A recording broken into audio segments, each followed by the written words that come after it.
few things to know about me. So, I'm one of 10 kids, and along with that, it means that family is very important to me. And you add on top of that my family's Pacific Islander, and it's just family focus on top of family focus.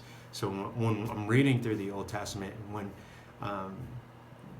when it's teaching about family, those are really important to me. But they can also be challenging passages, like when Jesus says that if anyone is to come after me, they must hate their father, their mother, their brother, their sister, and so on and so forth. And so that's created much to wrestle with throughout the years.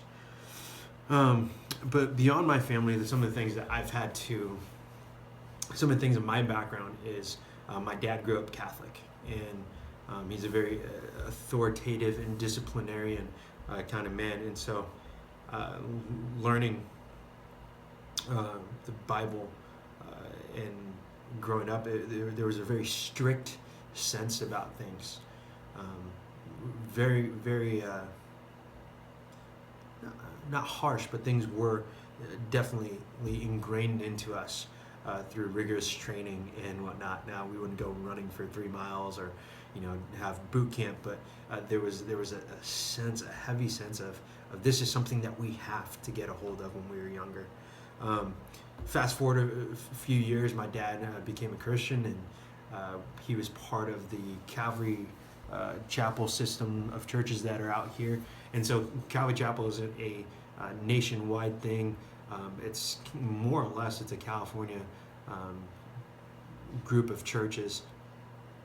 And all that means is that when we talk about lines between conservative churches and churches that people would consider very charismatic, Calvary Chapel would be considered to be a little bit more moderate. And then my dad was also had a major influence in his brothers and sisters, all 13 of them, coming to know Christ. And now many of them, since I was a young kid, they have gone to churches that are more charismatic or apostolic. So, which themes and symbols or books do I most appreciate? I love stories. That's just part of who I am. I love reading them. I love telling them. And so the Gospels really stick out to me. Anything that Peter writes, I just feel like I connect with Peter when I read about him through Acts and through the Gospels and whatnot. And then, of course, Paul. I tend to enjoy reading Paul. He's very well thought out, very pastoral, I think, very pastoral in the way that he approaches his writings. I was just studying this for another class, but I guess even though I say I really like Paul, one of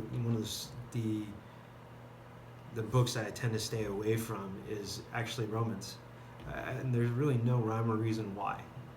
Maybe because it represents in my mind so much deep, untouchable theology, and yet what I'm finding out in my other classes that it really is tangible to someone like myself.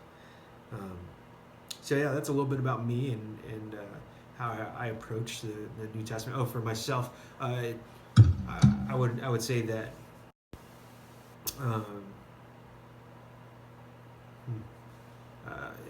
my parents tend to be a little bit more conservative. I actually tend to be a little bit more moderate in my understanding of Scripture. I like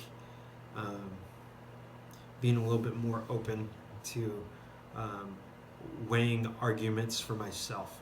So whether we're talking about a writer like N.T. Wright or talking about translations like The Message by Eugene Peterson, I tend to hold on to the argument itself and not a particular side, and weighing things out for myself and figuring out, hey, what is true on either side, and where do I land? I don't feel particularly bound outside of the gospel message outlined in Scripture. I don't feel bound to any singular position. So if we're talking Calvinism and Arminianism, predestination, free will, I'm going to be the guy that's always going to be in the middle. So yeah. So without further ado, that's me.